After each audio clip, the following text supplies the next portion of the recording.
Ningependa, because majority of us are in opposition, we must also respect the government side, although they are minority. They are minority and they must also have a say. Although we must have our way. So majority amjamboni, minority amjamboni. Mimi nataka niseme hivi. Mimi nataka niseme hivi. Mimi ni mtu wa opposition. I'm a member of the opposition. And one of my duties is to oversight this government, to criticize this government, to criticize the hopeless policies of the Kenya Kwanza regime, the hopeless policies, the draconian and the primitive policies of the Kenya Kwanza regime. That is my mandate. And I want to say this, before I speak on this AU issue, I want to say that kulikuwa na mtu mmoja aliandikwa kazi kwa hoteli. Alipoandikwa kazi kwa hoteli, wateja wakawa kazi ya upishi. Wateja wakawa wanakuja wateja kaenge huko hata house huko. Wateja wakawa wanalalamika sana, chakula sio mzuri. Wateja wengine wakawa wanalalamika tumbo. Wateja wengine wakawa wanalalamika chakula sio mzuri, haipikwi vizuri. Wateja wote walikuwa wanalalamika. Mpishi akasema wateja wameingiliwa na mapepo. Mpishi wa hiyo hoteli. Ile kitu nasema ni kwamba William Samoei Ruto, Daktari William Samoei Ruto, President of the Republic of Kenya, is the biggest problem in this country. Hata umpatie CS wazuri namna gani, hata umpatie ma-experts aina gani, because Dr. Ruto himself is the 22 CS. Dr. Ruto is the 47 county commissioners. Dr. Ruto is everything. He is everything. Dr. Ruto ni kama Ten Hag.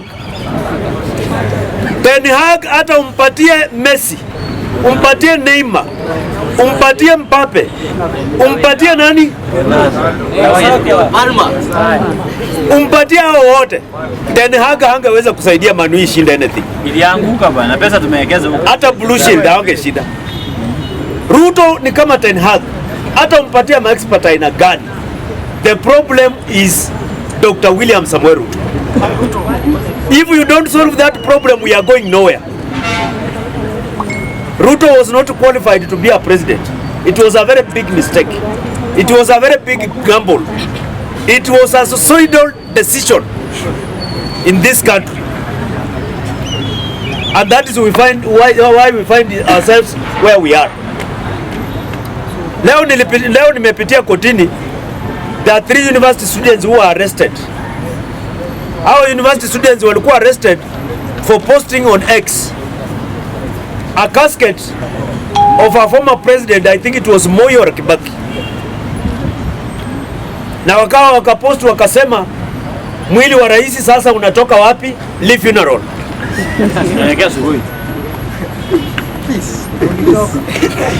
Na wakashikwa wakashtakiwa. Na walikuwa wameandika RIP Ruto. Hao wanafunzi walikuwa wameandika hivi. Lawyer wao anaitwa Dunstan Omari. I attended that case yesterday. And the lawyer said like this. The lawyer told the magistrate. He said, Your Honor, in order for us to proceed with this matter, my clients have been charged with the posting RIP Ruto. So the aggrieved person, namely Ruto, must present himself in this court and prove that he is not dead. Your Honor, there are thousands and thousands of Rutos in this country. Some of them are dead and some are alive. So this Ruto who thinks that it is him, let him present himself here to prove that he is alive. Hiyo kesi imeisha hivyo. Imeisha hivyo.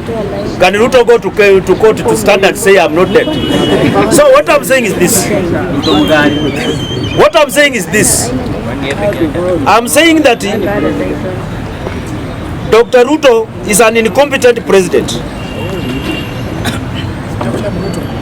Dr. William Samoei Ruto. On 19th November 2023, President Ruto lied to Kenyans that they would be treated for free from January 2024. How many of you have been treated for free from January 2024?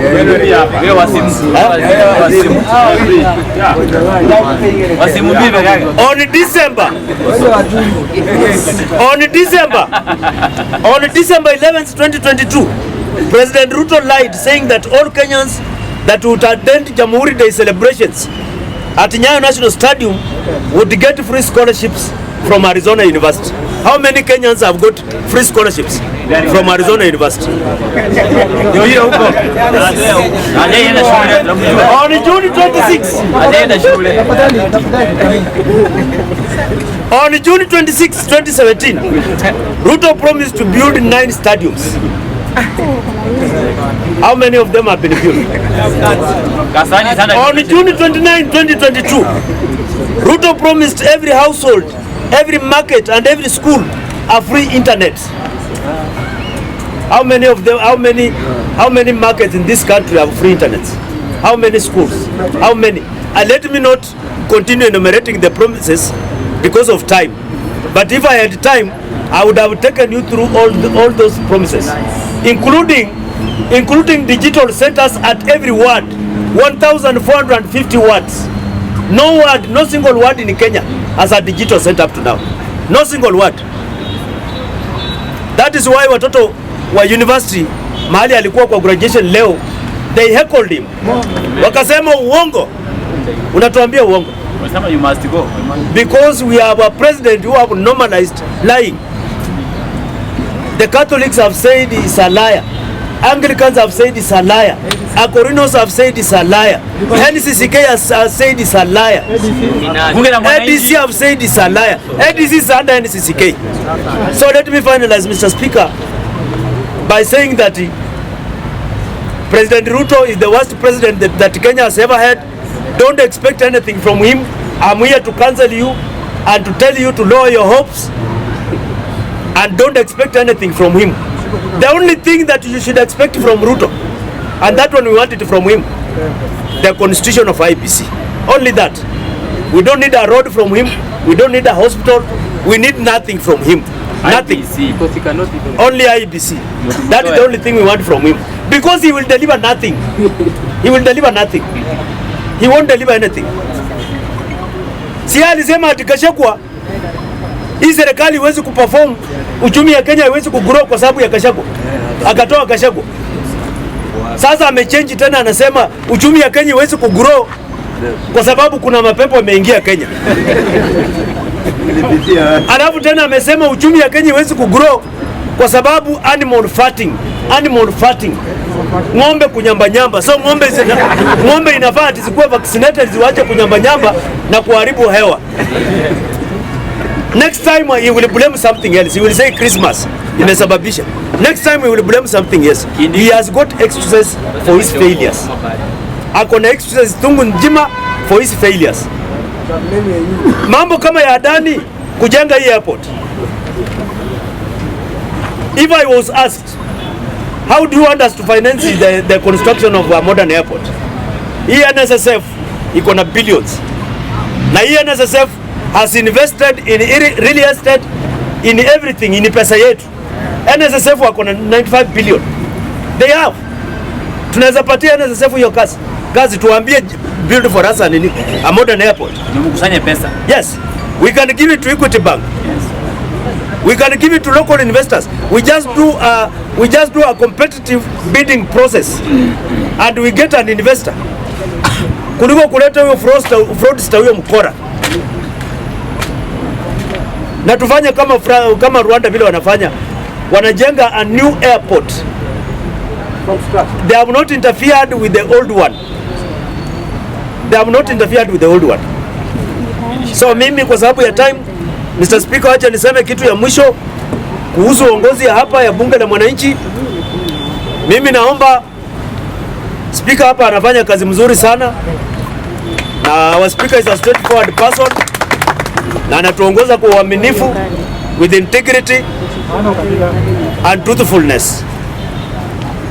Mimi naomba kama wanabunge la mwananchi tutengeneze jina la mwananchi, turekebishe uongozi ya hapa, kwa sababu bunge la mwananchi kutoka kule nyuma kulikuwa uongozi ukienda mbaya, watu walikuwa wanarekebisha hiyo uongozi. There was even something called impeachment, vote of no confidence, or a vote of no confidence for rogue leadership. That is how we correct our leadership here.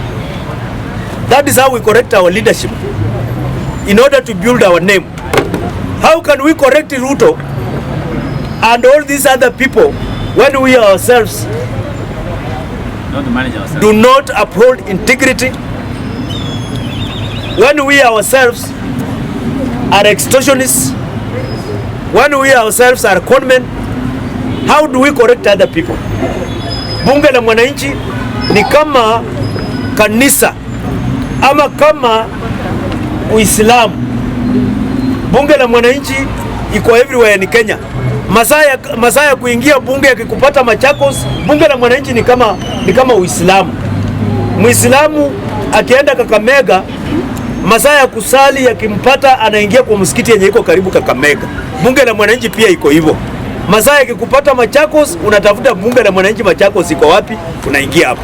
Kwa hivyo Mr. Speaker, na emphasize tu turekebishe uongozi, ikiwezekana mambo impeachment or so on, ili uongozi ya hapa ikuwe sawa. Hatutaki jina letu liendelee kuharibika. Asanteni. Thank you. Not only to the people of Kenya, it's a scam. AU is toothless. AU has not saved Africa from the British and the white imperialists since memorial. This AU has been used as a puppet to rubber stamp the foreign master affairs in our countries. Today, we are being lectured by the same people, including our fellow Kenyans, to take our own son, to dump him at the same dump site as the AU. We are not fools. We have another job we can give Honorable Raila Odinga to do here in Kenya, other than dumping him at AU. Yes. If you don't know which job, we will show you. Number 2, at AU, as I've always said, AU is a very small job for the right Honorable Raila Odinga to go and start continue gambling with junior officers like Mahmoud. That's why we have said as Kenyans, we want to vote the Djibouti guy in unanimously. And the day of voting on February 2025, I want to assure all Kenyans, we will camp all the Twitter accounts of all African presidents and urge them, including our own president here, the Right Honorable William Samuel Ruto, to vote in Mahmoud from Djibouti. It will be a unanimous vote for this country, for the benefit or without any doubt in this country. Raila Odinga has fought his own fight. I and you know very well, Raila has his own personal interests. He has always pursued, like any other Kenyan, but he has never pursued I and your interests. I want to assure you here today. The Right Honorable Raila Odinga took us into streets 2023. Our sons and daughters, our brothers and sisters, our fathers, our mothers lost their lives on the streets. He took us to Bomas. We were confiscated and we were told this Kenya will move forward if we start talking. After the same demonstrations, we came back as Kenyans. We realized our destiny. The same Mzee told us, let us do what? Reconciliation. When we had cornered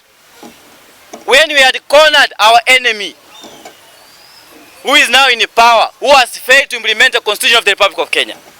As I'm speaking here today, on Tuesday, the petition to remove the Right Honorable William Samoei Ruto from power is on. And the fight will not stop until we get Honorable William Samoei Ruto out of power for failing to implement the Constitution of the Republic of Kenya. Our people in this country are dying because of poor health facilities in our country, because of poor governance, poor administration in our nation. Our people are getting poor quality education. Today, our fellow brothers and sisters in Garissa, Mandera, are taking their studies below trees. And we have a president who is moving all over the country, telling people lies. And we are here as Kenyans, cheating one another, telling us Ruto will be in power till 2032. Which country is that? Not Kenya. Look for another country. For Kenya to be safe, for Kenya to be a nation, for Kenya to be a country whereby we don't live with fear, whereby we don't fear Subarus, whereby we don't fear abductions, we must get Honorable William Samoei Ruto out of power like yesterday.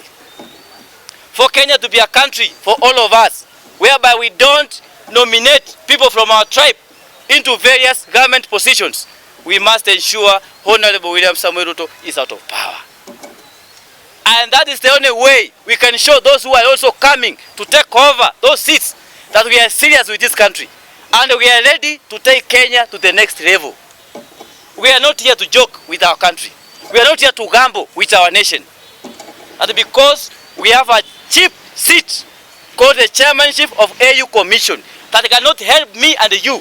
What we should talk about in this country is about our health facilities, about our education, about the clean water, affordable housing, of which we are being conned. We are being chased away from our settlement schemes in favor of affordable housing, of which we are being sold at the price of 3 million. How affordable is 3 million to a suffering Kenyan who cannot afford a single meal in a day in this country? And you are being told we are together, we are moving together. Because of petty politics, our country is suffering. Today, I stand here to tell you bare truth. Whoever is thinking is in government, you are just living in fiction. Come to reality. Look at your problems. Today you take your son, daughter to hospital. Will you continue telling us we need muchango, I don't know what? Are you real? Be real to yourself. Call yourself into a personal meeting before you come here to tell us we are with Ruto till 2032. We are with Raila till 2032. We are don't know with who. I don't care who becomes the president of this country. Even if those who have died, I don't care. So long as you implement Article 43 of the Constitution of the Republic of Kenya. We want our people to live a dignified life which can be respected in this country as per Article 28 of our Constitution. Without the fear or favor, I want to urge the people of Kenya, never fear, never have doubts. We are going to arrive at our intended destiny. Kenya must be a safe place for everybody. A place where there is no discrimination, where there is no point of suffering in our own country. Today, we are being auctioned to foreign countries as slaves to go and offer slave or labor at a cheap price for the sake of paying tax in our country. The same tax is being wasted to do funny trips across the country for political purposes. In this country, I want to urge the people of Kenya, wake up from the tribal cocoon. Our person, our people, look at yourself. When you go to vote in the coming election, which shall be before 2027, I'm sure today as I'm speaking, go vote with your mind upright, vote with all your senses stable, vote thinking the future of this country, the future of the coming generation, the future of our children, the future of our granddaughters and grandsons. Let us not vote because so and so is supporting this side. Because that has haunted our country since memorial, since 1963 up to date. When Mzee Jomo Kenyatta took over this country, he held the country into hostage by incorporating people from his tribe into government, who became the masters who became cartels. The same way Moi took over, he did the same thing. And we should end that and come up with a revolutionary leadership in this country. I want to give an example. Look at the country like Burkina Faso, a very small country. A country that cannot manage a GDP, even a third of our GDP. But they don't even borrow. Today as we are speaking, Mali has no debt. As we are talking, Kenya, we have a debt which is more than our GDP. And you are here telling me we continue supporting somebody who has been a perpetrator of impunity in this country. Somebody who is still in power is conning us left, right, center. We will not accept. I'm here today and I'm saying that to your heads and those who are wherever they are. It is a scam. The same way our leadership in this country is a scam. So I want to start this way. My honorable member here, my colleague, has just said that Raila Amolo Odinga doesn't deserve that thing. It's too small for him. And he also added that AU is a scam. We are not fools. You can't fool Kenyans that way. How can somebody who can be a spokesman of Africa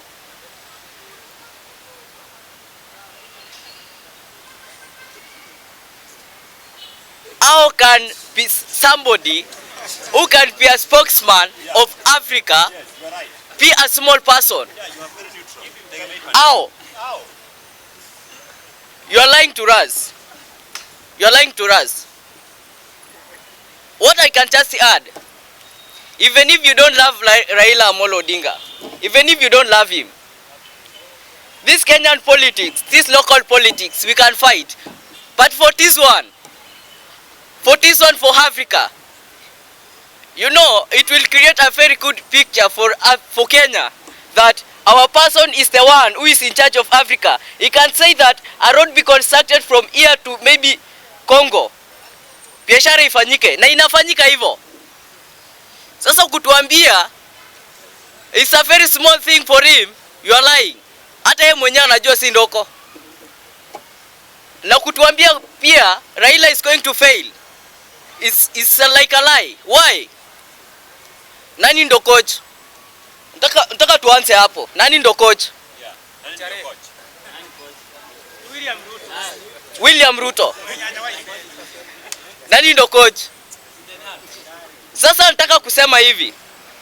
Let us support it. Sisi kama Wakenya tusikue tunapinga hiyo maneno. Raila Amolo Odinga ni mtoto wetu na narudia nikisema Raila Amolo Odinga ni mtoto wetu hapa, na akipata hiyo kiti itatusaidia kama watu wa Kenya. Nikimalizia Kenyan politics. Nimesikia mwenzangu hapa anasema in the next coming weeks we are coming up with an impeachment proposal against William Samoei Ruto. Wewe unajua kuimpeach president wewe? Nataka niambie huyu mtu amesema hivyo, enda kwanza anza na kuimpeach MCA uone vile ni ngumu. Kuimpeach MCA peke yake huko kwenu, uone vile ni ngumu. Sasa nataka kusema hivi. Ukifikiria kwamba president anaweza kuwa impeach, ni kama ni ndoto ya mchana. Na nimesikia pia watu wakisema Gen Z are against him, so he will not be in 2027. Me ni youth, I'm a Gen Z, and what I can say is this. Hata mkisema Gen Z mavijana ni pesa ili wanafuata. Acha niwaambie ukweli. Kasmuela kwa wapi? Si mnasema Gen Z? Kasmuela kwa wapi? Juzi vijana ndo mjue kwamba hakuna kitu kama Gen Z 2027. Watu watafuata tribalism na pesa. Ndo ujue hivyo. Kulikuwa na this new funding model for universities. viongozi wa university wakajitokeza, vijana wakasema tunataka tupinge hiyo kitu. Ruto alitopoka pesa, hiyo kitu iliisha. Sasa nataka kusema hivi, nikimalizia, serikali iko imara. Serikali iko imara. Serikali iko imara. Kwani dola iko pesa ngapi? Uhuru aliacha ikiwa pesa ngapi dola? Unga iko pesa ngapi? Nyinyi mnataka mfanyiwe kila kitu ama ni nini mnataka? Nyinyi hata nyinyi waje ujinga saa zingine bwana. In the medicine world, there is nothing as important as the correct diagnosis of the issue or the problem or the disease. At this stage, our biggest problem is most of us do not know the problems that we suffer as a country. Oh, sorry. Most of us do not know the problems that we suffer as a country. And I want to point out just a few issues that we are having as a country. We realize that in our education sector, we were losing something. It had become so competitive to the extent that the school principals will collude with some of the guys in NEC to buy exams, to steal the exams and to give them to students so that they will score so many A's just to get A's for the value of it. But that watered down the quality of our education. So what did our current president do? He came up with a team of experts to find out what exactly the nation as a whole could do to solve this issue. Education is so important, my guys. Those of you who've gone to colleges will realize that most of our universities, you would have a lecture using the same notes they used 10 years ago to teach students in the faculties that are supposed to compete with other students from other parts of the world in the same course. We lose out on that. Another thing is, when we had an issue with NHIF, you knew the limitations that NHIF presented. Not all the citizens were covered, and a lot of us were not working. So the president, in his wisdom and consulting with other guys within his leadership, came up with SHAFE. It has not worked, let's be honest, it has not worked yet. But the principles, the policy behind it, if you're somebody who is keen enough to read, are good. Why hasn't it worked? You might ask that. There are two things that drive a country. You need funding, you need money to be able to fund every policy that you're talking about. There are two ways of getting funds. You either increase the taxation or you borrow. The other day, when President Ruto came up with a very, very well-drafted finance bill, the people came against it and we threw it out. And as a listening president, he accepted that. So where do you guys expect our president to get the money to fund the promises that he's been talking about? For you to fund promises, you need money. For you to get money, you either increase taxes or borrow. The biggest problem that we have as a country right now is the debt factor. The global financial institutions know this very well, and you are burdened by debt. So he who pays the piper calls the shots. So we have to pay the debts. How do we pay the debts? If we do not take ourselves away from this debt embargo that we are in as a country, we are going to be in circles with all our problems. Why? Because every money that we get, they'll be calling shots on this because we have their money, we have to pay. So one of the things that President Ruto wanted to do is to make sure that we get as much money as possible to do away with this international debt. Because without the international debt, then we will have our own internal resources to begin to plan on how to invest them on important areas like the studies you guys were talking about. Without money, we can talk as for as many international studies as you want, but we will not move on. Let me talk about AU a little. For those of you who are married, even in your houses, you have problems. Okay? And if the husband position was left to elections in any house, I can assure you the women will be winning it every year round, because not even your kids will support you as a husband. But God saw into it the wisdom that the husband is not an elective position.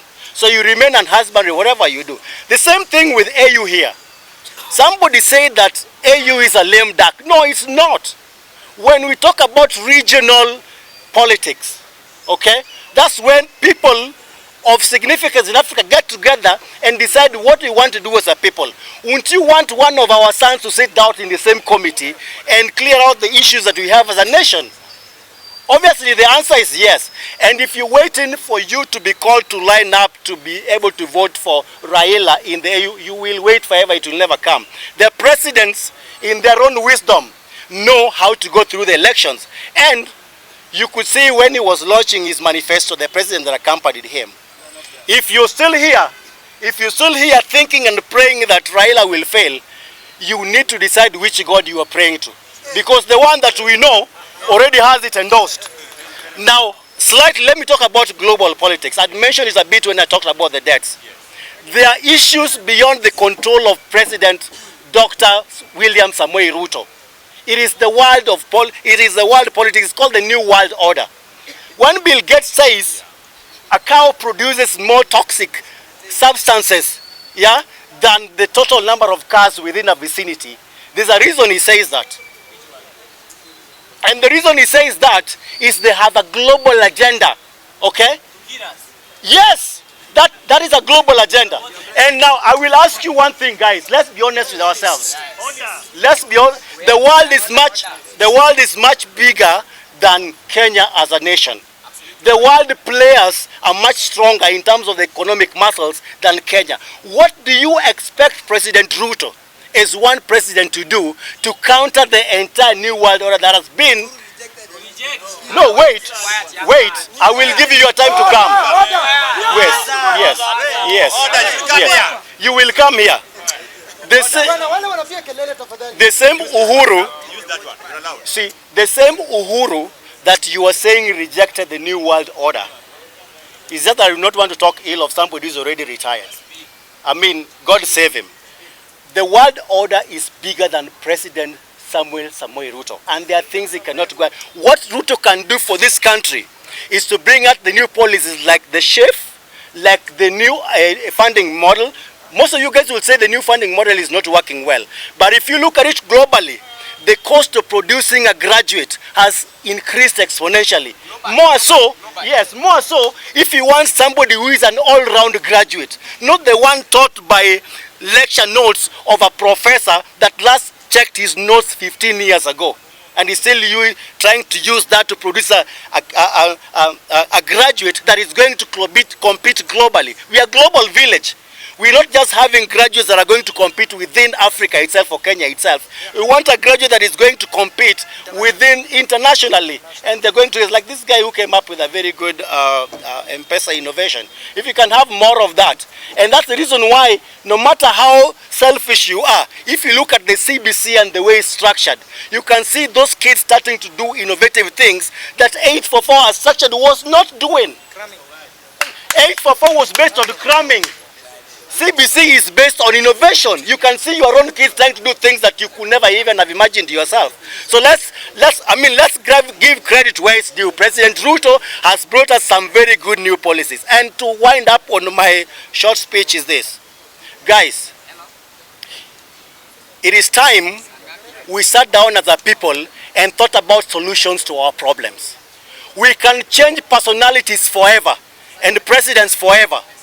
But if we do not sit down and know where the problems are, where the shoe pinches, if you don't as a people say that, well, enough is enough about changing people, like they did in the America, come out with structures and policies in place so that you do not care. Somebody said that atujali kama ni mbwa atakuwa. When you put the right policies and structures in place, even a dog will be a very good president. Support the current president in enlisting the right procedures and policies. Put them in place. You can help him by telling them, knowing how to fine-tune some of the policies that he's going to put in place. But standing here and saying that President Ruto will go home before 2032 is the wildest dream I ever had in this country. And if you are here, and I will tell you for free, whether you vote or not. And I can say this as a prophet. I'm not a prophet, but I can say this. Take it to the bank. President Ruto will serve until 2032. Thank you very much. James Njoroge na mimi ni mbunge wa Karatina. For 5 years hapa nitatumia watu wa Karatina. But 2027 tukiendelea, I'll talk to people of Dagoretti South. Nataka kusema hivi. First of all, let me correct my brother. I think maybe mali ametoka ni mbali sana na town, so you need some fact right. You said about Burkina Faso. If you check your record, Burkina Faso is the 3rd largest country in Africa. If you are not aware, then 2, I'll tell you. 2, you've said, you just don't know. Chill. And the capital city is called Ouagadougou. You just check, don't know maybe. It's in West Africa. Imeshikana Mauritania. So, yes, let me address the cow. And also, he has also said that African chair is also ceremonial. Yes, a scam. Let me also inform you because maybe you nimesoma Karatina University, maybe huko fika huko. There is a proposal at the UN by Russia and China, second the debate, that African chair need to sit in UN Council. So it's a powerful seat now, where decisions are being made. So have that facts first. Well, yes, so tufanye tuende hivi. I'll start with the influence of Raila Odinga akipata chair of African Union. But first of all, we the people of Kenya, we have a problem. Until we fix this problem, ndio tutakuwa na maendeleo kwa nchi yetu. Because this old man muna criticize, the guy has helped you a lot. One, Raila Odinga is the one who has helped this country to develop socially, politically, and what? For example, this is the first time through the Raila Odinga initiative of devolution, Raila has devolved almost all part of this country. Me, I didn't know somebody called Nanok. But because he was the first governor of Turkana, we knew there was a nini at Turkana. Kitambo shago kwetu tulikuwa tunaongea nini? Tulikuwa tunaongea mother tongue. Mpaka shule tulikuwa tumeletewa kitu inaitwa disk. Because you are talking in mother tongue. Raila Odinga came with devolution. Kila mali imekuwa develop mpaka Kiswahili yako kila mali. Siku hizi kusiji kama kuna hiyo disk. Mlikuwa unajua disk. Raila Odinga has really fought for this country. That whereby na shinda mtu kama huyu, and in fact I'll appeal to the government kwamba it's high time we do vetting. It's only a madman who can say Raila fai kupata ile kitu unless you are a Congo. You maybe Congo they have nini. But as a true patriot, you have to support Raila Odinga. That's why nikitoka kwa radio nikikuja hapa nikilipa mahindi napata jina imekuja in Rizi. Yaani nini Burundi wako hapa kwa chai, kutuma pesa, wako kila over. That's why hao watu wako hapo Kenya wanapinga Raila sikuwa chair huko. Maybe they are not Kenyans. But if you are a Kenyan, you have to support Raila Odinga presidency. Candidate chao whatever. Huwezi kuwa tuko naye hapa tunalala nini moja tuko boundary moja tunaimba wimbo wa taifa alafu ukikuja hata I'm very sure even ajui hata vice president ya Djibouti ni nani. Hata even the capital city of Djibouti I'm very sure ajui na ana support huko. You know, let me tell you an example. These people who are supporting Djibouti candidate, they're just like a brave man who kill a dead lion. Unaua kitisha kufa. Kwa nini tunasema hivi? How comes unakuja hapa una criticize? To what to it? Do you know the reason why Raila agitation for this African Union? Raila kupenda, but because mnabishanga huyu mzee. Amesema the only place anaenda because Raila initially politics yake hakuwa anataka kwenda EU. But ile madharau mnamfanyaga hapa akisimama ndio mnapatenga jina. Baba really fought for this country lakini akikuja kitaka mnafanya nini? Mnapatenga jina, mtu wa kupinga serikali, akiita pale Uhuru Park maandamano, mnajifanya mnaenda kutariri watu huko, mmechukua nini watu mpaka mna hire the same church ati wako na function huko ya nini Uhuru Park ndio baba siingie to fight for you guys. So Raila ndiye alikuja mpaka mwenye alimuonea huruma. That's the former president of Nigeria akasema mzee, hawa Kenya ni kama wanakona nia mbaya na wewe. Kitu fanye, please go vie for an African Union. Ni kama tu ile tu alikuwa anasema mzee ndio usikuwa na stress sana, enda African Union. Because hapa akikuja, I'm very sure akikuja hapa mtamwabisha bado. You hate that old man. Na kitu mzee anawafanyia, for example, hapa sahi tuko independent, hapa sahi. Because mzee hata sahi asikie bunge la wananchi inakuwa inasumbuliwa. Ile ya voice hata kwa serikali. Na akitaka kitu ni kama I'll give you example. In a house kuna kitu nitaonga deep state vile tunasema kwa serikali. Unaweza kosana bibi mpaka bibi akatae kufanya nini kupika. Lakini unaweza tumia mtoto mpaka nini ndio bibi apike. You can tell your kid aendambia mami nasikia njaa. Because wewe huwezi, because wewe umeshikwa umepigiwa pangale. So mpaka mtoto anaenda kwa mami anasema mami nasikia njaa. Ndio bibi apike ndio mkule. So mtoto si deep state. Na sisi wa Kenya tunajifanyanga tunajua mingi. That's why napenda example na Wakristo. Wakristo wanajifanyanga wanajua Mungu kushinda shetani. Shetani ashaka na Mungu on one mpaka anajua vile nakaa. Nyinyi mnaambiwa kukiona Njoroge ni kama muona Mungu. Yaani lakini shetani ashamuona. So the only gift mko nayo sahi, unaona hata sahi kila mtu anafanya nini? Ana wish baba all the best African countries. And the only two people in the whole world in Africa bado wako na hiyo true pan Africanism. Is Raila Odinga and ule Malema, but bado ni mdogo. So kama Raila hapa ndio mtaki. Mzee anakuja mpaka mzee anakaa kwa lami. Kuna siku tuleta mimi Gauche na Makoloni mpaka mzee amekuja akakaa na sisi hapa na bado mnamtaki huyu mzee. Mtaka mzee afanye nini? Waliweka mpaka baba alikuja mpaka sacrifice Kalonzo Musyoka. It's always a long term running mate. Ndio atupate sisi kama Wakikuyu kwa kupata Martha Karua. Lakini baba akikuja huko tunampateka condition. Ati mpaka mtapatie nini sneakers hapana nao mlima. Unajua baba ni mzee, akifika huko juu wanamwekea ngoma ya kukamatia chini. Unajua mzee akienda chini anaendeka peke yake, lakini kuja juu lazima abebwe. Alafu mzee kushapandisha huko kwa mlima mnadanganya utampigia kura, mnapeleka huko Meru. Unajua miraa ilikuwa declared a nicotine drug. Mnapatia miraa baba aonje miraa ndio sasa mmpigia kura. Na hao wasimejetu wa Jaluo hakuna siku Kibaki ashakuja huko ama Uhuru ama Ruto ambaye avoe samaki. Surely, I ni mapepo. That's why my fellow Kenyans, it's high time we respect that old man. The reason why nataka hii mambo ya AU ndio nadwela hapo sana sana before nikuje kwa local politics. Raila Odinga ambition yake is open up the African continent. You know the reason why? Do you know the reason why Europe is developed? Because if you are in France, you can go to German. If you're in German, you can go to Netherlands. Because that free movement. Unaona sahi, the reason why Kenya sahi GDP yetu iko juu because there's free movement in East Africa. That's why hata sahi ukiangalia hapo mtapata Rwanda tunauza hii chai. Because of the air. So baba nataka fungue mpaka wale wa Nigeria wakuje hapa sisi pia tuende huko because unajua sisi kama Kikuyu tunge make profit sana. Kama Bwanda ingefunguika kitambo.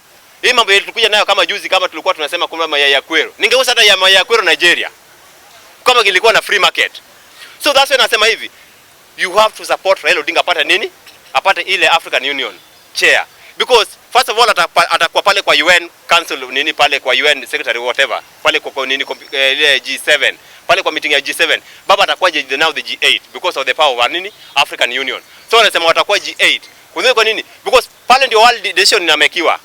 So baba kikuwa hapo anything that acting in Africa hatakubali. Because we have to be steadfast. There's too much minerals up in Africa that we need somebody to protect them. And we need somebody like Raila Odinga. Kama for example gold zote zinatoka Congo. Mpaka wanavuna hii gold inapelekwa World Cup FIFA, alafu inatoshana 10 kg, alafu mna compete kwa nini yenu. Na hata kuna African team ishabeba hiyo kikombe. France walijaribu kubeba tukasema that's kama Africa. Huyu jamaa alikuwa alitolewa. Sisi kama mlifuatilia hiyo mambo. So mimi namaliza kusema hivi. Our people we just have to pray Raila apate ile nini? Lakini kama mko na makosa hapa mnaona kama sasa nasikia mnatafanya nini? Mna criticize the president. Fine, haki yenu. Kama huyu anasema alipigia president, we don't deny it. But nataka kuchanua kitu moja. Wale watakusaidia kunini? The only guy mwenye wasaidia kutoa president ni Gen Z without kura. Lakini tumeshapika box, tumeshaweka reure, tumeshaweka kwa box. Alafu mnatungoja 2027. Buda, piga kura, kaa nyumbani. In policy ya government. Na malizia niwapatie sitaki mkuu afala sana. Pale mtapiga tu kura mzuri mpaka mtakuwa hata nini returning officer atakuwa because pia yule nini returning officer ama RO ama returning officer ni employee wa government. Na anaomba government mfanye nini mlinde na mpatie pesa on time na hesabu kura yako. Haina shida. Hiyo ni yako. Hiyo ni kama let me give you example brother. Ni kama sisi tumekuwa baptized. Wakristo wote tumekuwa baptized. Na bado unavuta bangi, unatusi mtu, unadanganya landlord. Na ulikuwa baptized. So, toka hapo. Namaliza. Yes. Order. Wacha niendelee kidogo. In 30 seconds. In 30 haina shida. Order yes. Mama Choge, you are doing the service to your constituents. Yes. So nilikuwa napatia example wa Kenya. Yes. Just ignore. Yes. Let me also help my fellow Kenyans. Musikuwa primitive consumer. You've been in this system and you know what happened in 2022. Unless kama ujui what the US played. So in this country, Buddha, bado mujafika kiwango whereby you can detect who's going to be the president. Hata opposition, government wakipanga who is going to be the president, lazima wapange who is going to be opposition. Na kama tuambie you are so so blind, my people from Karatina or the Kikuyu community, they are still thinking that Gachagua will be somebody in 2027 election. Budi ushaambiwa ukikuwa impeach 10 years utakuwa tu hapo. Ni kama wewe bibi ameshafika menopause na bado kuna target next year atapatia first born. So my fellow Kenya, naambia hivi, tumekuja na idea nyingine hapa, unaona Gen Z idea tulikuja na government ata support hiyo because naona kama iko democratic, because government tunakuwa na polisi na raia pia wanakuwa na watu wa kulinda. Tuliona ile siku tulikuwa na Gen Z, kuna watu wengine walikuwa wanatembea na rungu kwa kila town ku protect their yes. So 2027 pia tutakuwa na watu kama hao, wale wa polisi wana protect kura, lakini sisi pia protect other na rungu na mnyundo, kila kitu tumekubaliwa because ama Masai inaweza tembea na hii ku protect kura yangu. So thank you so much Mr. Sometimes tunatumia lugha zingine ngumu mpaka kuna wazee waelewi, wanasikiza tu. Tulia. Unajua inasemekananga hekima ikuji na miaka. Unaweza hata wajinga pia wanazeeka. So tafadhali tuko na hekima.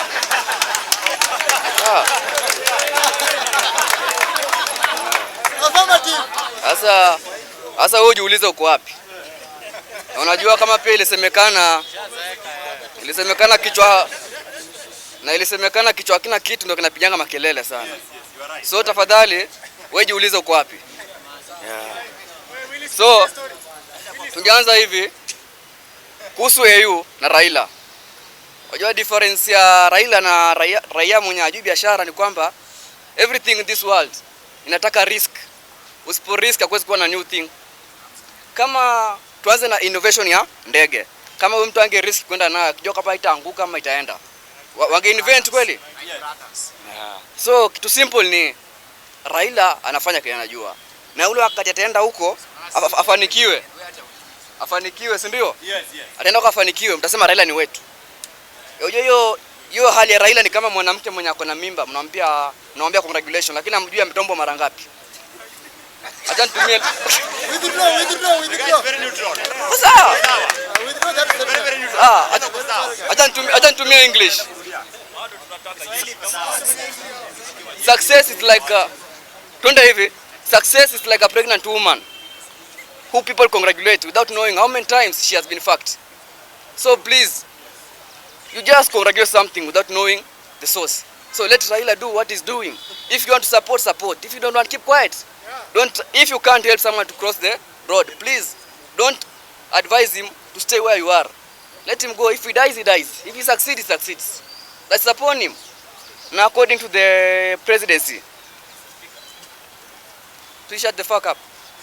The next thing is, no wait, raise your hand. You know, Bomachoge, you are doing the service to your constituency.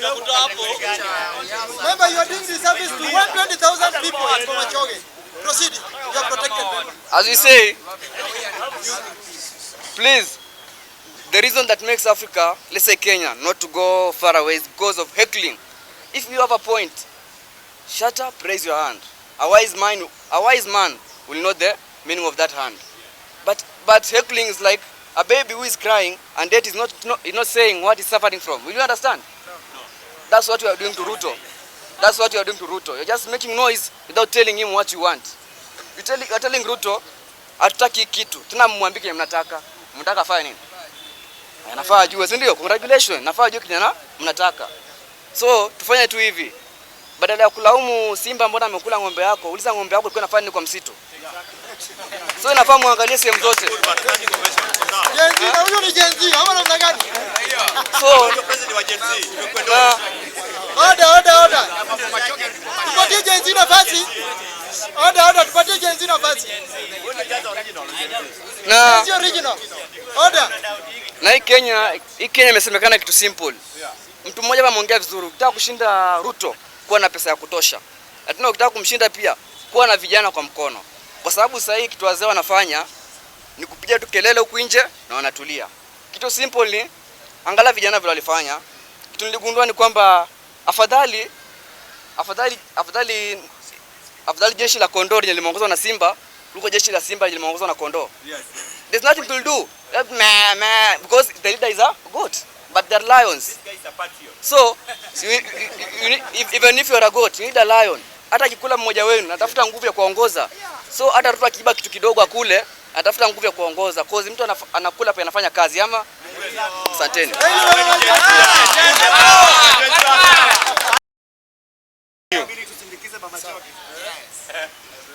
Let us continue. Wacha nianze na hii ya baba. Hii ya baba, hatuna ubaya na baba. Mimi kama mimi na wengine, baba, if Raila wins, that's good. It will help us.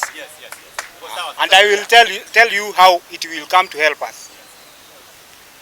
Hakuna haja kwa sababu hapa mmemkataa. Hata kama ni mimi ningeenda tu hiyo njia. Na hatuna ile nda mbaya na Raila. Raila akienda ashinde, hiyo ni mzuri. Lakini akienda anguke, sababu hii ni uchaguzi. Na uchaguzi ni uchaguzi. Mimi nimeisimama, nikaambiwa nitashinda, mwishowe nikaanguka. Sawa? Akianguka akuje hapa tuendelee kujenga nchi yetu. Sababu Raila ni mzalendo. Si ni kweli? Akikuja hapa tutaungana tuone vile maisha wa Kenya, nchi yetu itasonga mbele. Sawa sawa? Lakini akianguka, akishinda, aendelee kutusaidia vile ataweza. Hii ingine, from today Mr. Speaker, allow me to be referring to the President William Samoei Ruto as a conman. Allow me. You have to allow me. No, he is. I will tell you why. Order. He's the commander in chief. No, but overruled. I'm not saying he's not a commander. You have to allow me, you know. For today, no. Because I have my valid reason to refer him as a conman. Okay? When he was campaigning, he lied to us, he cheated on us that he will not go to fight some loans to fund his promises. Alituambia hata kopa. Amekopa ama hajakopa? Mabilioni ya mabilioni. Alituambia no Kenyans will face extrajudicial killings in this country. Wameuawa hawajauawa. He lied to us that no Kenya that will be abducted by police. Media freedom. Akasema hakuna wakati waandishi wa habari wakati watasumbuliwa na serikali. Jana mliona kile kilifanyika pale Jaburo, CID headquarter. Si ndio? Akatuambia So who was abducted yesterday? Order mwalimu. Order Pamachoge order. Aye. Proceed, you are protected. Now, whatever I'm saying the conman promised us, but he has failed to deliver his promises. Alituambilia mambo mingi ambayo yeye mwenye hakuwa na mpango ya kuyatimiza. Kazi imekuwa kutengua na kuiba. Alafu wenye wamekuja hapa kudefend this government, they did not even vote for this government. Hawakuvote this government in. Sisi tunajua na tunasikia ile uchungu ya kudanganywa ambayo tulifanya. Yale tulifanya tukaipigia hii serikali kura. Sisi tuliipigia kura, lakini nyinyi mnakuja kudefend chenye hamjui. Mtu mwingine ameoa bibi, wewe unafurahia. Badala mimi nikuje nifurahie, wewe unajifanya ni wewe unamjua sana. Hiyo haiwezekani. Hiyo ingine vile nasema in 2027 it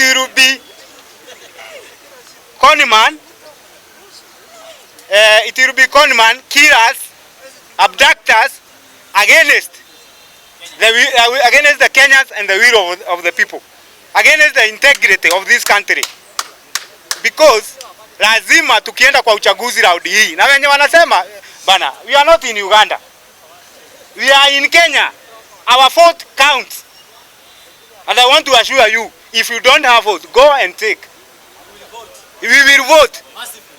Now in 2022 bado walikuwa wanasema hivyo, wakasema hivyo, tukapiga kura. Nani alishinda? Because alishinda kwa sababu ya kura zetu. Nani anawadanganya ati Kenya? Kama anataka kuiba uchaguzi lazima aanze pale kwa MCA mpaka kwake huko juu. Saa hii huwezi iba uchaguzi yako peke yake. Hawezi iba peke yake. Ati ibe kura za president peke yako. Huwezi because it will, the nini that we have inaonyesha percentage according to the voters. Msiwekwe uoga, hapa si Uganda bana. Endeni mchukue kura. Mimi sisemi mchague nani, yule tutaona ambaye ni yeye atachukua malilio yetu, ambaye Kenya kwake itasonga mbele, huyo ndiye tutakaye chagua kama our next president. Hiyo kitu ingine. Wenye wanasema baba wafuasi wa baba watakuwa kwa Ruto. Hiyo nayo wakati wa 2022 wale walijitokeza, turnout ya voters stronghold ya baba ilikuwa ngapi? Mwenye anajua? Member from Karatina 81%, si ndio? Na ile ya kuchukua kura ilikuwa ngapi? Ilikuwa somehow kama sikosei ilikuwa 87. Kuna wale ambao hawakuchukua hapo na kuna wale ambao hawakupiga kura, si ndio? Sasa pale ni baba, na unajua baba na wafuasi wake ni kama Yesu na wale wamekombolewa, si ndio? Hiyo ni kweli, hiyo hatusemi nini. Baba akisema ni hivi, si ndio? Yes. Na kwa Ruto unadhani kama ilikuwa 87, unadhani itakuwa ngapi? 100. Ni wangapi? Hapana, haiwezi kuwa 100. Kwa hivyo baba akienda hiyo side, sisi tutakuwa tumesaidika. Okay? Na hii uchaguzi msiuziwe uoga ati kura itaibiwa nini? Wale ambao walimfanya akuwe rais hatuyuko na yeye, sababu tunaona vile anafanya kwa hii Kenya si ile tulio agana na yeye. Sawa. Thank you. Sawa. Sawa basi. I also want to echo what my former speakers have said here. Tutulie.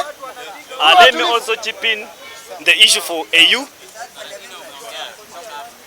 AU issue in Kenya is a very important thing, Mr. Speaker. Why do I say that? We have some people, or the honorable like my friend here, opposing AU. And if you are Kenyan opposing AU, then you are in another world. You are not a Kenyan. So we want to tell our people, AU seat is very important in our Kenya. Due to the fact that in terms of trade, Raila Odinga will be in the high table of the world. And we Kenya, we are still hoping that God will give us that seat. Mr. Speaker, as I continue, nataka kuongelea kwa wale watu wanasema kwamba kiti ya president ama utendakazi wa president haufai Kenya. You see, every time people have been coming here, mnatuambia makosa ya rais amefanya hii ni mbaya, rais amefanya hii, but you are not coming up with the solution. Yes. When will you come with the solution? Because this is our president, the Kenyan president is our father, and always a father wants to listen to his children. Wewe ukienda kuambia baba yako unataka kitabu, baba yako atakuletea mawe, lakini kama wewe ni mtu wa kulialia, hii kitabu umeleta ni mbaya, haina cover, sijui haina nini, mwambie kitabu yenye unataka. Come on guys. Tunasumbua na tunalialia kila wakati. Inji zingine haziliili, zinaleta issues on the table vile wanataka. Sisi wa Kenya wale wako pande hii ingine, kazi yetu ni kulalamika kwamba hii ni mbaya, hii ni mzuri. Bring your solution. Leteni ile njia mbadala yenye mnataka Kenya iongozwe. Waje tu kukuja kupiga kelele kila wakati. Sio lazima upinge kila kitu yenye haujui vile itarekebishwa. And we want to call you out. Mtuachie inji. Inji haijengwi hivyo, ukombozi hailetu hivyo. Generali mwenye hana mwelekeo huwezi peleka hiyo kikosi mahali. Mnajifanya hapa ya kwamba nyinyi ni majenerali wa JNC, ambapo hiyo JNC tulimalizana nayo. Sasa imeanza kuwekewa, mwanza kuchukua kitu kingine. Lakini you don't know where you are heading. Somebody coming here, Mr. Speaker, and telling us that Dini yao moja tu yenye wako nayo ni Ruto must go. Then mufanye namna gani? Because if you can't strengthen the institution of this country, hiyo yote mtafanya itakuwa mapepo. Because nyinyi mnaangalia Ruto anajaribu kuchange some policies, zile zingine mnakubaliana nayo, ingine mnakataa. But leteni ile kitu mnataka ili tufanye namna gani, tuangalie, tuseme inji iende namna hivi. Mwisho kabisa, Mr. Speaker, kuna watu wanajigamba hapa kwamba wao ndio wanakuanga na kura. Let me tell you for the fact, black and white. Unajua kwa nini IBC imenyamaziwa? Msifikiria IBC haiko. IBC iko. Hizo kura mnakuanga nazo, zile zinakuanga za watu wenye walikufa. We want to clean it. Tunataka kuwapatia zile kura zenye ni zenyu. Mundu. Ile kura moja, mtu mmoja. From there, zile kura zenye mnajifanyanga nazo ndio mnapigianga kwa president. Tunataka kusipeleka mahali pengine. Pale mahali mnasemanga kwamba wapigangi kura. Si ati wewe ile vuguvugu yenye Raila anakuanga nayo. Ile vuguvugu yenye Raila anakuanga nayo. Wewe unaweza sema kwamba haipigangi kura. Inapiga kura, lakini kwa sababu walianza kufinywa tangu ukoloni.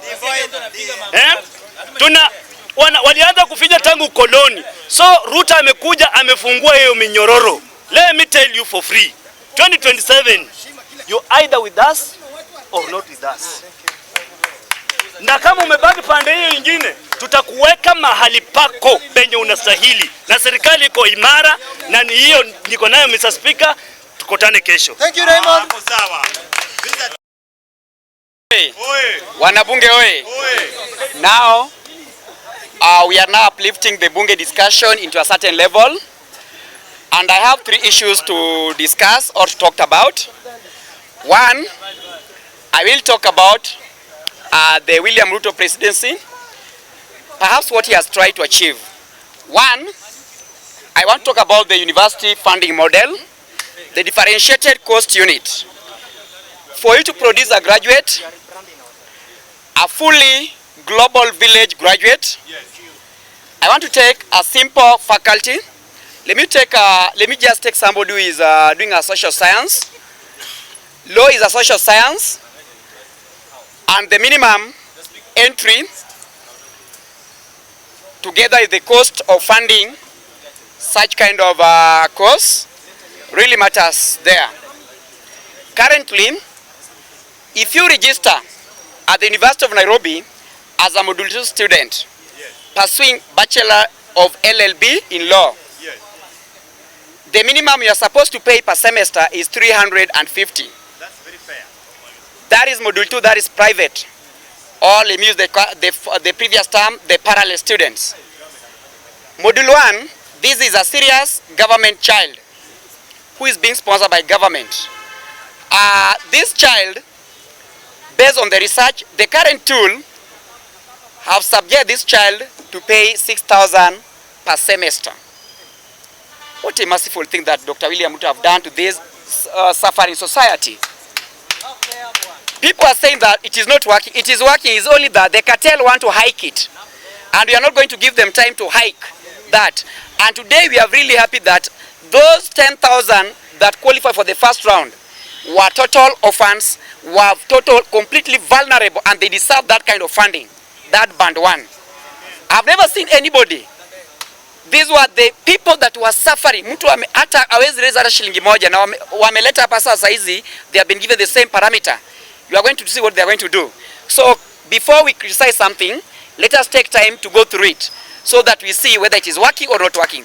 This thing was just launched last year. This is the second year. And we are seeing that now the funding model is really working. And as per now, I can give you a case study. The Tarakaniti University, the Chuka University, now they are now meeting their financial obligation. Yes. They are not shrinking. They are not shrinking because the Vice Chancellor have already said that now they are even paying the salaries of the workers in advance. That's advance payment. That's very good. And then you are saying that the funding is not working. The funding is really working. Apart from that one now, I will also echo the following. The current temperature that is within the abduction. Let me tell you one thing. There are two things. When you have been called, when you have been summoned by the DCI, there are two things. The first, they will call you. They notify you about the arrest. You either appear physically. If you fail to appear physically, then they will come for you. When they come for you, they are not going to beg you because they are looking for information. I was summoned to appear to the DCI. I personally appeared there. I was grilled, and then I was let to go home. And that's the nature, and that's the mature democracy. And that's what you want to see. When you have been summoned, when you appear there, nothing will happen to you. But what if now you force the government to come for you? The government is going to use a lot of power there. And that's why I don't want to see anybody, criticizing the DCI for abduction. Those who are being abducted, they have been summoned that they failed to appear. What's happened when you fail to appear and then they want a crucial information that might threaten our national security? So there, I really thank the president for strengthening that institution. Number two, we are about to talk. The country was shrinking in terms of the foreign debt. When you compare the foreign debt and the internal debt had surpassed the foreign debt. And with the doctor, he has really tried to raise the bar by collecting more revenue. However, the policies that we came up with were really challenged by the Gen Zs. The problem with the Gen Zs, they never went through these things in detail. The financial bill was there. They never went in it in detail. And that's why they had half news. The news is this. There are some elements of that financial bill that were good for us. For instance now, those who are taking loan, if at all you had been blacklisted by the CRB, that bill was there to favor the youths, so that your name will be removed from the CRB. But the moment it falls down, now we have to suffer. As I wind up, I want to echo something about the AU chairmanship. We know that our only son, Enigma, engineer, Raila Amolo Odinga is now going to sit in the most lucrative seat in the world. And that lucrative seat in the world, he will only be there if at all of us agree to support the Enigma. For us to support Enigma, my confusion is this. A small country, a small confused country, whose GDP is less than Kiambu here, its main capital city is the name of that country called Djibouti. That country will never protect the interests of Africa. That country is going to perpetrate the influence of the Islamic within this territory. We want Raila to protect. We want Raila to protect our minerals, Pan-Africanism. We want Raila to ensure that we have equitable education system. We want Raila to ensure that now the infrastructure is improved so that we enhance the productivity and the trade within the African Union. As I sum up, vote for Baba is vote for a society which will change and see good things that are coming. With those few remarks, Viva Baba Viva! Viva Baba Viva! Viva Baba Viva! Thank you. Kindly take a minute. Mine is AU seat. We have 55 nations in Africa, but seven of them are suspended. We are left with 48. Out of 48, for you to clinch that seat, you need 2/3, which is 32 seats. 32 seats. We have two strong candidates. Everybody knows, isn't it? So, jua hii kiti ya AUC inakuwa control somewhere. We have ECOWAS, we have SADC, we have IGAD, we have East African Community, we have European Union, we have G8, and we have the veto powers. Yes, very nice. When Raila started this campaign, alienda China. Yes. Go and do your research. The relationship China has with AUC. akatoka kenda Germany with a G7 and also a veto power. Raila ameenda baka US with a reason. Raila have been doing diplomacy all around. Remember, the other candidate, ule anavai na yeye, is a Muslim. Yeah. And there are two factors, the Anglo and the Franco. So far, Raila has managed to maneuver to the Franco countries. And you know that the deputy chairmanship is going to the Muslim countries.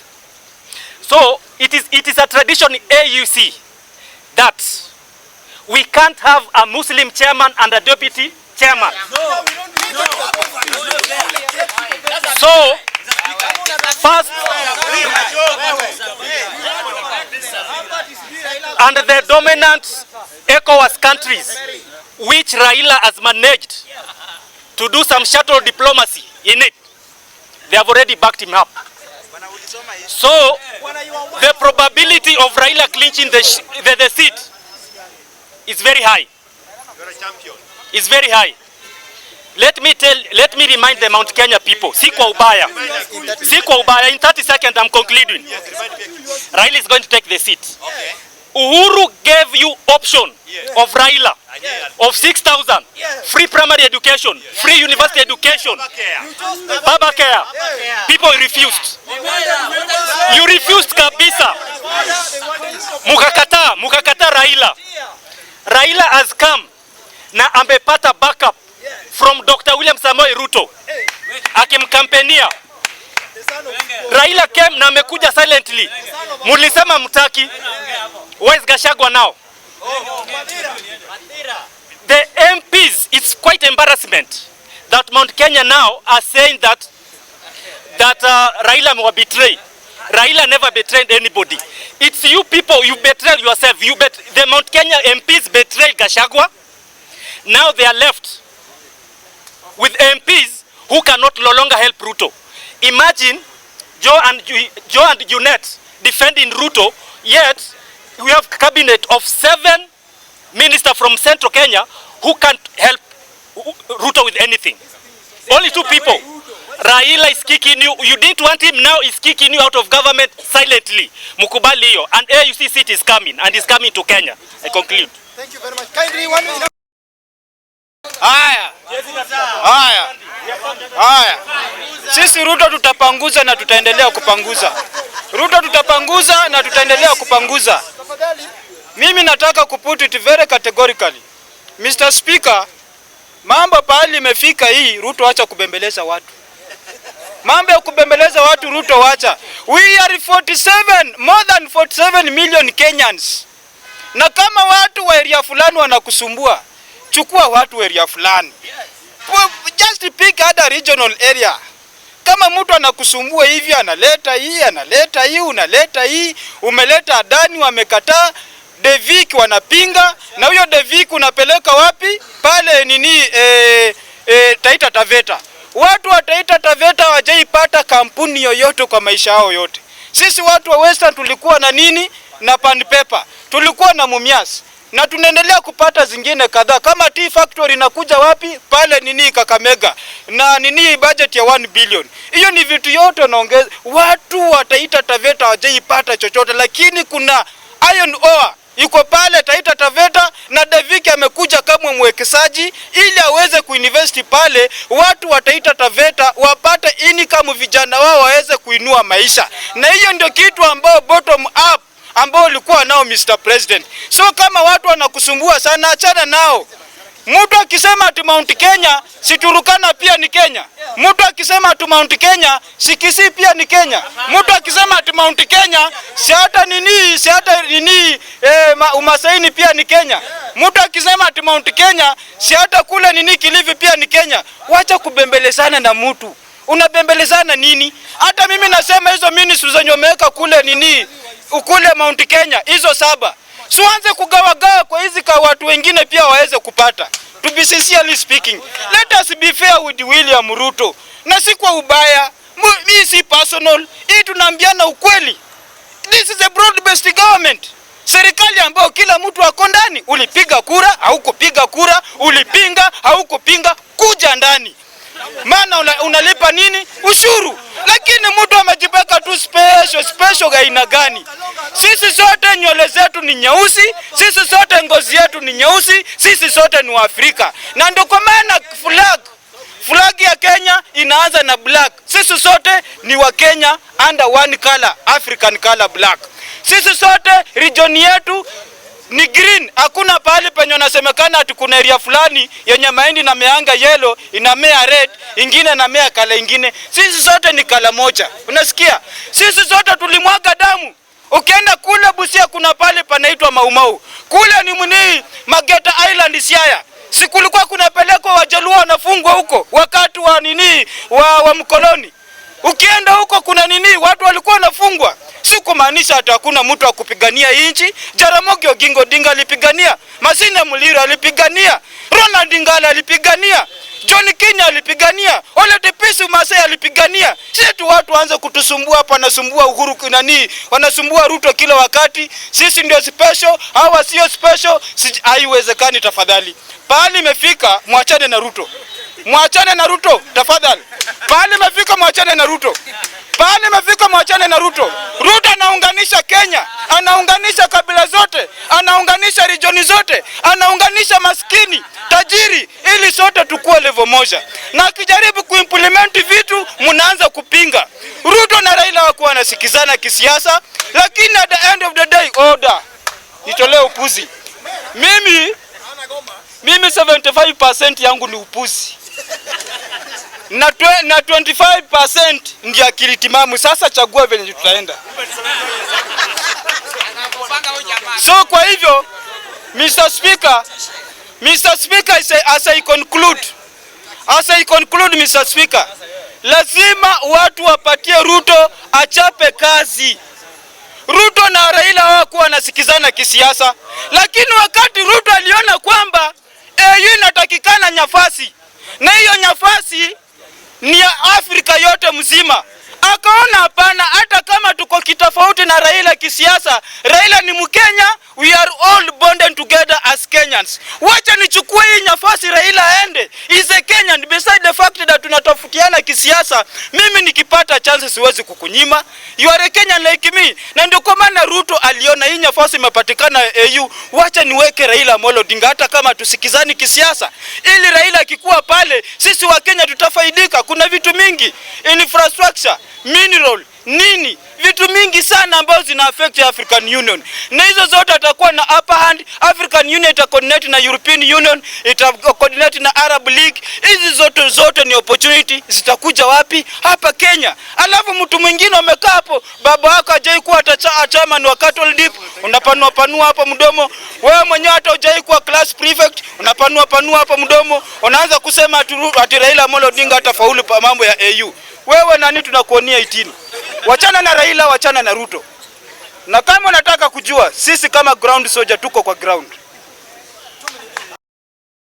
Ruto anaweza shinda Raila ukiulizwa ukweli. Na ukitaka kujua Raila kuna nguvu ambaye sasa maybe mimi nakuambia Kenya najua.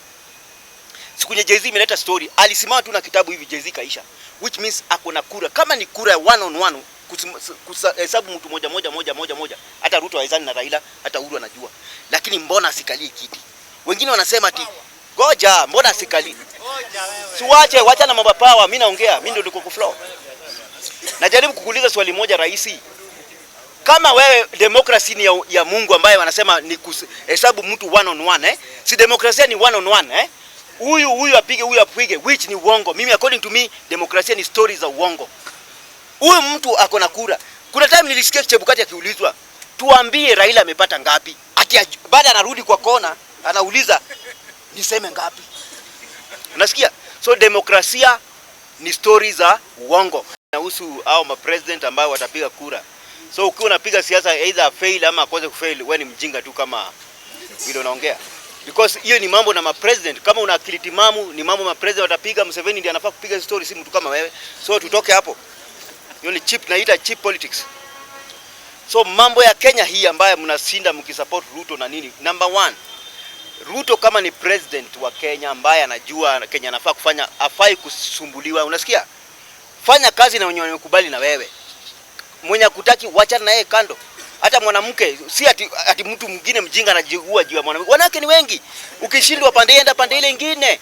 Unajinyonga juu ya mwanamke na wanawazaliwa kila siku. So wacha kujisumbua watu hapa na mambo ya Ruto. Awache kuota na mambo ya Wakikuyu. Wakikuyu already wameshamwacha. So akishajua Wakikuyu wamemwacha, ata deal na Wakenya wengine. That is how it happens. So nasema hivi, hata hao mandugu zetu ambao ni wa ODM pia wawache kusifu serikali sana, because Orengo anasema kitu moja, kuna time serikali ukula watoto wake. Ngoja kidogo. Kuna time hii kitu inaitwa serikali.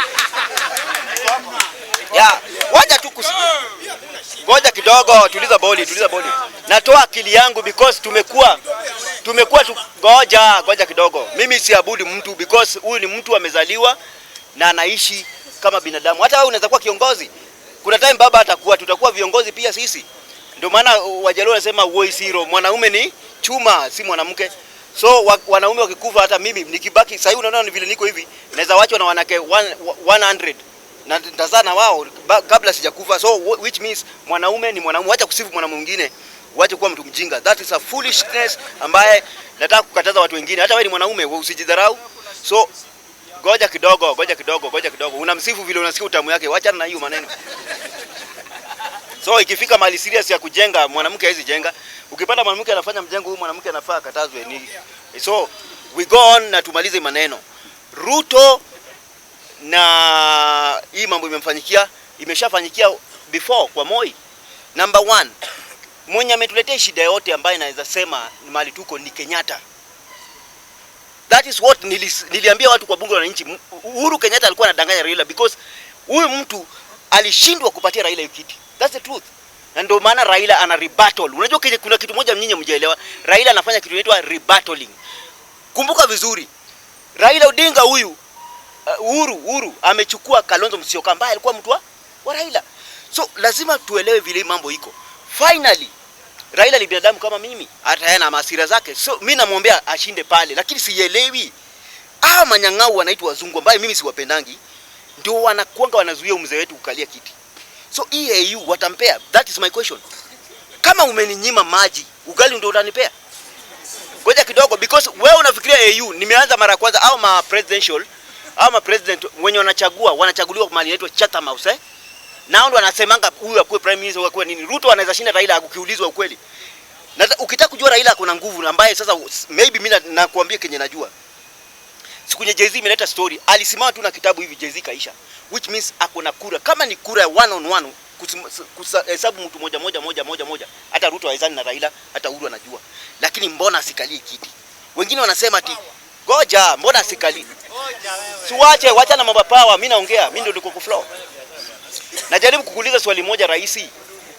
Kama wewe demokrasia ni ya Mungu ambaye wanasema ni kuhesabu mtu 1-on-1 si demokrasia ni 1-on-1 Huyu apige huyu apige, which ni uongo. Mimi according to me demokrasia ni stories za uongo. Huyu mtu ako na kura. Kuna time nilisikia Chebukati akiulizwa, tuambie Raila amepata ngapi? Ati baada anarudi kwa kona, anauliza niseme ngapi? Unasikia? So demokrasia ni stories za uongo. Number 1, kitu ya kwanza unafaa ujue kwa hii dunia yetu, Raila anafanya mistake moja, usiwahi laumu institutions zenyu. Hata sasa ukienda Kenyatta unashinda ukitukana nao madaktari, watakwambia ina shida, enda ulale pale, unadungwa shindano utatoka hapo. Mwisho unapelekwa siku na mochari Kenyatta, utakuwa mochari because usibishana na watu. Wewe kubaliana na hii institution iko sawa. Hapo tunajaribu kurekebisha. Raila sikujanga ati mara kwanza senye kure jaanza kupigwa unasema itaibiwa. Wewe kubaliana nayo, ndio maana ninapenda Trump. Trump alikubaliana naye mpaka saa ya mwisho. So unawaamini tu hawa watu. Because hawa ni binadamu. Ni binadamu. Mungu ndio uweze onga Mungu, unamuonga nini na dunia ni yake. So hawa binadamu unaweza wapatia pesa, wakina Chebukati wanafaa kununuliwa sometimes. So najaribu kusema hivi, tutaona tarehe mimi siwezi sema ati goja kidogo.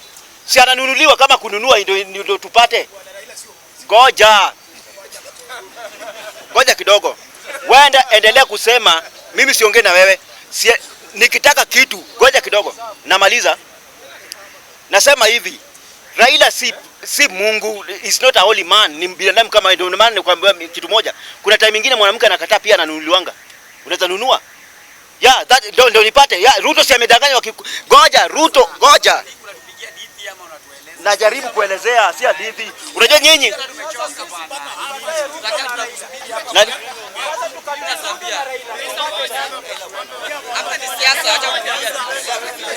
Sasa ulikuwa unataka ni support.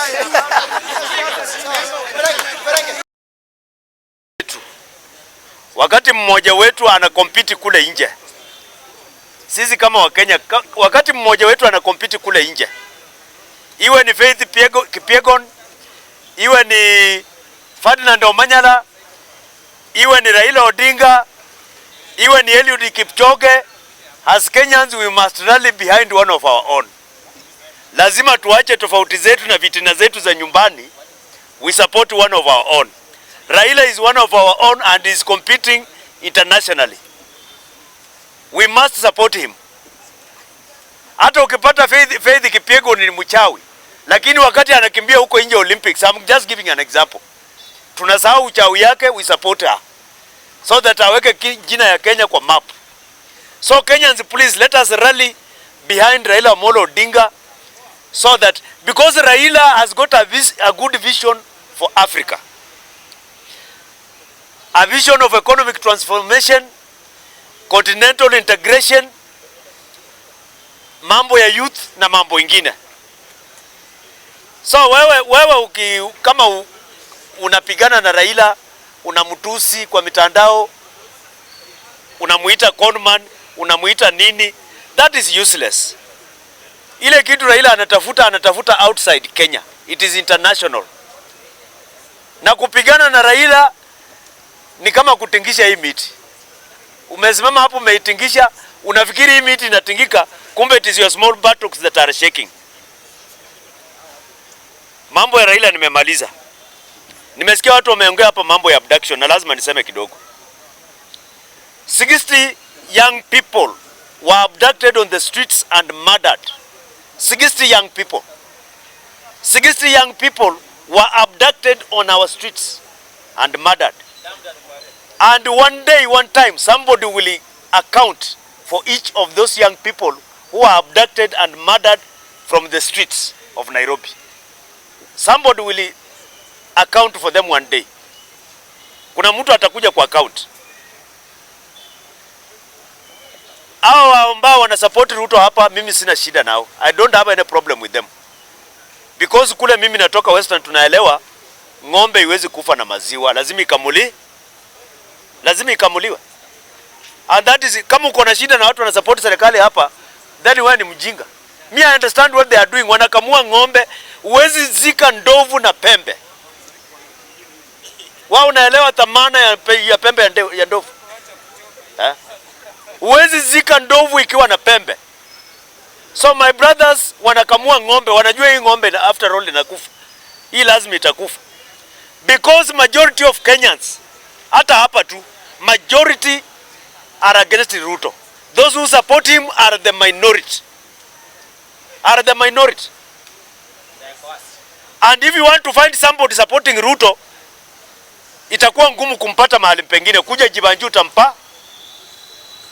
The only place where you will find somebody supporting Ruto. But majority of Kenyans are not supporting Ruto because of his draconian, hopeless and oppressive policies.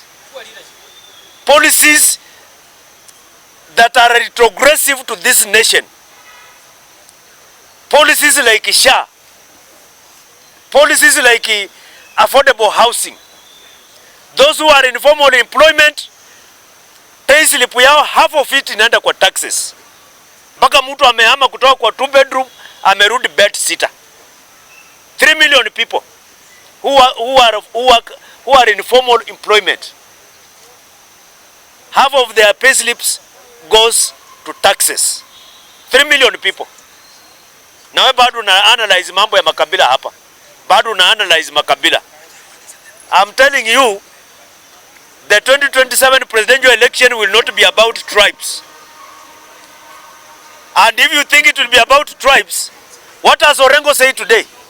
James Orengo has said Ruto will go in 2027 whether he likes it or not. James Orengo. has said that. Edwin Sifuna has said the ODM Secretary General. Now watu ndio wanaongea kitu iko kwa mind ya baba. Those are the people who speak what is in Baba's mind. Edwin Sifuna, the Secretary General, James Orengo. They have no time with Dr. William Samoei Ruto. Because William Samoei Ruto has failed this nation. He has totally failed. He has lied to Kenyans and he has totally failed, and there is nothing he will do. Kenyans have become poorer than they were before Ruto came to power. People have become beggars. People are committing suicide. People have lost jobs. People are continuing to be deprived of their livelihood because of Dr. William Samoei Ruto. Ruto is the only problem. President Ruto has totally failed. Thank you. Thank you very much, Chairman. Bunge power. Mimi nimefurahia kurudi hapa leo. Imekuwa siku nyingi kabla nifike hapa, lakini nafurahia leo niko hapa. And bunge ndio mahali pia sisi kama wananchi tunapata bunge yetu na sauti yetu inasikika. Kwa sababu kuna majority ya watu tumeweka kwa ile house pale hawafanyi kazi ambayo wanafaa kufanya. Ile kazi inaitwa oversight. Wamekuwa praise and worship ya executive arm of government. Na pia tumekuwa failed na another arm of government ambayo sasa tulifikiria ndiyo hope yetu imebakia, the judiciary. So hapa bunge tuko na MPs wetu, tuko na speaker hapa, na of course pia tuko na watu wa media. Jana nimeona video ya my friend, tulienda na yeye Maranda, anaitwa Abdi, daktari, wakilia kwamba hawajalipwa. For how many months now? Almost 6 months now. Hawajalipwa. Na ile agreement ambayo government ilikuwa nayo na madaktari hawajapewa. At the same time, kuna mtu amengoja zile mbolea ambazo William Ruto alikuwa amepromise kwamba farmers watapata. A majority of Kenyans wana depend on farming. Ukienda hapa Nyandarua, Nyeri, Murang'a, au watu wana depend on coffee. Ukienda kwetu tunafaa tukue na cotton ginnery kwa sababu tuko na cotton, lakini hakuna. Ukienda hapo Muhoroni kuna sugar, lakini ukiambiwa lori moja ama hiyo trailer moja ya sugar inalipwa pesa ngapi, hata wewe utashangaa.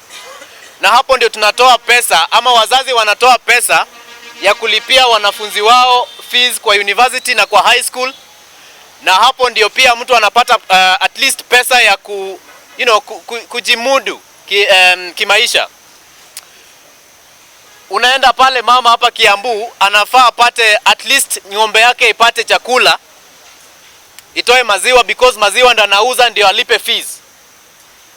Lakini hiyo maziwa ukiona maziwa inatolewa in one day, because of the current economic status, haiwezi ka afford all the fee ya watoto wote na pia waweze kukula. Unapata student hapa University of Nairobi, mtu mzazi amestruggle kwa sababu ameuza maziwa, ameuza nyanya, ameuza mboga, amepata ile ya fee. Na fee pia tulishakubaliana kwamba inafaa kuwa hatufai kulipa fee. Wanafunzi hawafai kulipa fee because we have a lot of money in this nation that is going to waste, yenye inaenda kwa individuals pockets. Unapata huyo mtu mzazi amestruggle akamlipia fee, lakini mzazi hawezi lipa accommodation. Mtu anawandawanda tu hapa, na hata akiweza kufika accommodation hawezi mpea stipend ile mtu anaweza kula in a day, at least aweze kukaa asettle asome. So kama kuna mtu anafikiria hatuna shida Kenya, tuko na shida.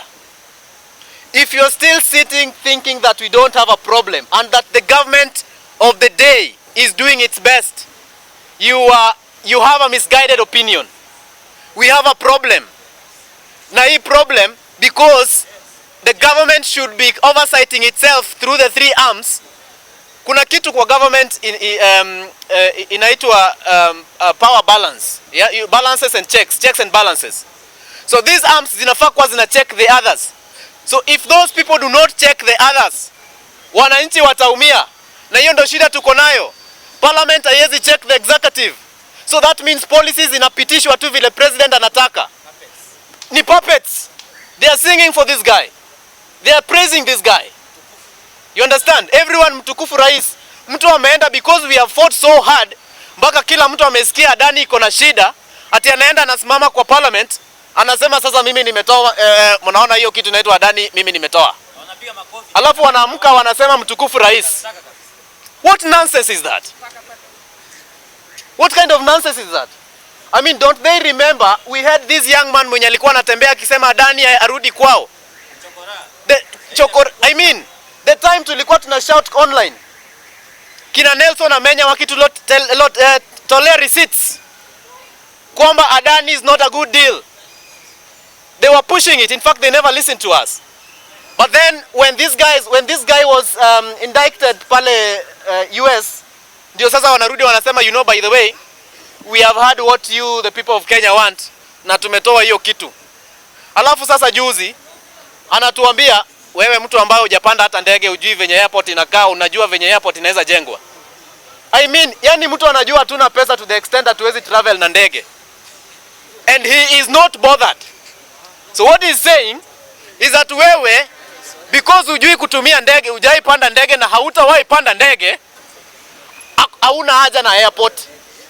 So he means wale watu wako na pesa kama yeye ndio wako na haja na nini? Na airport. Honestly, we have a problem. And we must speak. We must speak. Ndio maana place kama hii, Bunge is a very important place. Hapa ndio tunakuja pia sisi tutoe maono yetu. Ndio pia wale wakitoa maono yao ya ujinga ambayo haitusaidii, sisi hapa tunakuja tunasaidiana na Wakenya wanatusupport. And Kenyans should support Bunge. Because this is the only platform where you can be free, and of course and the media spaces. Sawa. Hapa ndo tuna express our issues. So we must uncensored. Na bila mtu kukuuliza specific thing venye wanataka conversation iende, si ndio? So watu wa Bunge, mimi nataka tu support kila mtu ambaye anasema serikali ya William Samoei Ruto should go and must go. The illegitimate government led by William Samoei Ruto must go. And kuna distractors ambao wamekuja hapa katikati wakifanya michezo mingi hapa na pale. Let me tell you, kukomboa nchi si mchezo. Liberating a nation is not a child's play. And if you think you're going to just play some games here and there for popularity contest and whatnot, we are not going to accept. Liberation is expensive. Liberation takes time. Liberation requires discipline. Liberation requires patience. Liberation requires hard work.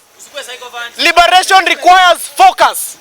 So we must focus. We must work hard. We must be disciplined. And we must know where we are going. If we do that, nawaambia, hatutakuwa na mwendo mrefu sana. Lakini vile amesema my friend here who just spoke, the gentleman here, and we've met before kwa hii Bunge. Amesema Orengo amesema kitu. Na mumesikia SG wa ODM pia amesema kitu. That should be what we are speaking. That we have a government that does not work for its people. We have a government that does not listen to its people. And that means we must have an overhaul. Complete overhaul. Sawa. Bunge power. Bunge power. Lazima tusikizwe bwana. Lazima tusikizwe. We are going to engage everyone with goodwill. Unaona kuna watu ambao wamekuwa siasa hawana madoadoa. Hawajaitwa kwa scandal. Mimi nina ombi moja. Kuna watu hawajaitwa kwa scandal na wamekuwa kwa government. Mtu amefanya kazi yake na utaratibu. Maybe now they are older than, they are old and they cannot vie. These people wako na busara and they can help us. They've worked in government, they know how governments work. Let us engage these people. We have people in the civil society space. Let us engage these people. We have the church. The other day nimesikia National Council of Churches of Kenya wametoa statement, a very good statement. And they called William Ruto liar. Let me tell you. We are talking about watu wana contribute to the conversation. Aya. Na nilisema hivi. Kuna statement nilitoa. Kuna statement nilitoa na niliita pia soup camp.